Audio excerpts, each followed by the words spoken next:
Bilasizmi, O'zbekistonda o'rtacha oilalar sovutgich tufayli 1 yilda 8 ming so'mlik oziq-ovqatni isrof qilib qo'yishar ekan. Xo'sh, bu holatlar sizni ham oilangizda bo'lib turadimi? Agar siz to'g'ri sovutgich tanlaydigan bo'lsangiz, sizni hech qanaqa oziq-ovqatingiz buzilmasligi kerak. Buni men sizga isbotlab beraman. Assalomu alaykum. Men ismim Hojiakbar. Bu videoda sizlar bilan kichik oiladan to katta oilagacha ham to'g'ri keladigan sovutgichlar haqida gaplashamiz. Sovutgichlar shu ko'rinishga kelgungacha ming yillar davomida rivojlanib kelgan.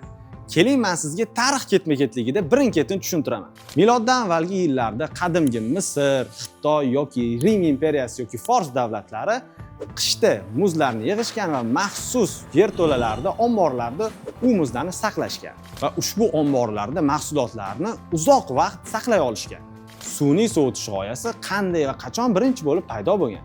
Shotlandiyalik olim William Cullen 1748-yilda laboratoriyada bug'lanish orqali sun'iy sovutishni namoyish etadi.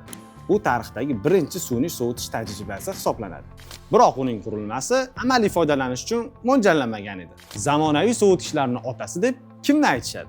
Amerikalik ixtirochi Jacob Perkins 1834-yilda bug'ni siqish vapor compression tamoyiliga asoslangan birinchi amaliy sovutgichga patent oladi. Shu sabab tarixdagi birinchi sovutgichlar paydo bo'lishni boshlaydi. 1913-yilga kelib, bitta sovutgich narxi bitta avtomobil bilan teng bo'lib qoladi. Amerikalik muhandis Fred Wolf birinchi uy sovutgichini ixtiro qiladi. U muzqaymoq soladigan quti edi. Va boshida aytganimdek, bu sovutgich narxi avtomobilga teng bo'lgan, ya'ni $900.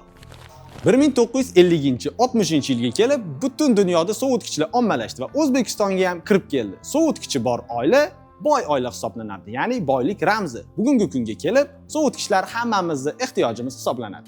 Sovutgich ma'lumotlarini gapiradigan bo'lsam, ma'lumot juda ham ko'p. Keling, vaqtni cho'zmasdan har xil oilaning ehtiyojiga mos keladigan top 4 ta sovutgichni sizlarga tanishtiraman. Birinchi ko'rsatadigan sovutgichimiz Premier brendidan 222 talik sovutgich. Buni o'lchami bo'yiga 1.50, eniga 55 sm. Umumiy sig'imi 222 litr tashkil qiladi. Muzlatgich kamerasi 52 litr. Sovutgich kamerasi bo'lsa 170 litr tashkil qiladi. Defrost sistemada ishlaydi. Sovutgich 1 yilda 220 kilovat elektr energiya sarf qiladi. Elektr samaradorligi A+, juda ham tejamkor. Sababi toshribani JMCC kompressori bilan jihozlangan, shovqinsiz ishlaydi. Sovutgich ichida LED lampalari bor, polkalari pishitilgan oyna bo'ladi. Juda ham baquvvat yuk ko'taradigan bo'ladi.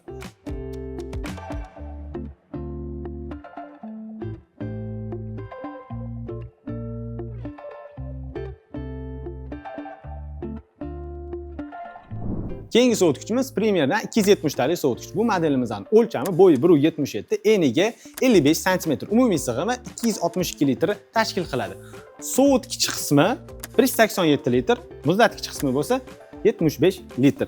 Ko'rganingizdek, shunaqa chiroyli qilib jihozlangan. Sovutgich Smart Frost texnologiyasida ishlaydi, ya'ni bu o'zi kerak paytda muzlab, o'zi kerak paytda eriydi. Bu modelimiz yiliga 255 kilovat elektr energiya sarf qiladi. Samaradorligi A+ kategoriyada. Hozirgi kunda eng ko'p sotilayotgan modelimiz ham aynan shu. Sababi bu juda ham shovqinsiz ishlaydi, ya'ni 39 detsibel. Ushbu modelimiz 3-4 kishilik o'rtacha oila uchun mo'ljallangan. Keyingi sovutgichimiz Premierdan 317 talik sovutgich. O'lchamlari bo'yiga 1.85, eniga 60 sm. Umumiy sig'imi 317 litr tashkil qiladi. Sovutish kamerasi 223 litr, muzlatish kamerasi 94 litr tashkil qiladi. Muzlatgich qismiga e'tibor berasizlar, mana shunaqa chiroyli qilib, qulay qilib jihozlangan.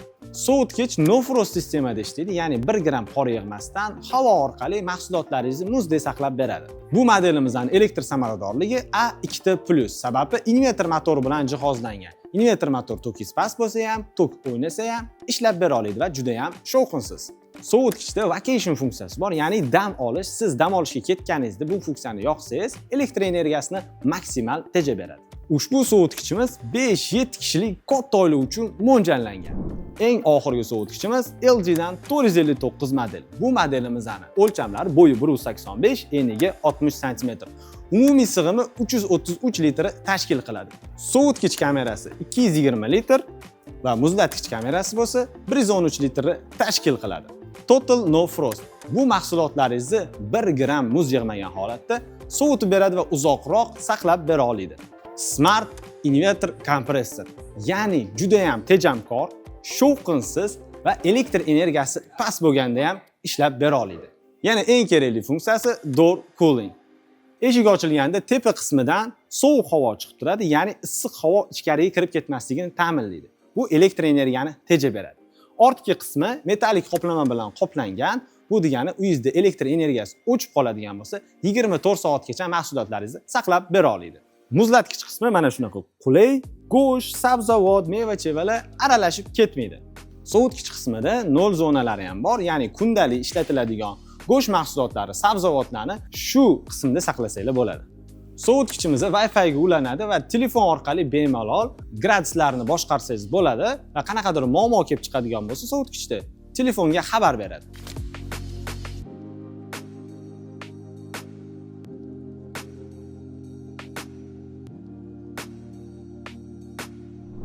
Endi videoni qiziq joyiga keldik. Sovutgichlar haqida foydali ma'lumotlar aytib o'taman.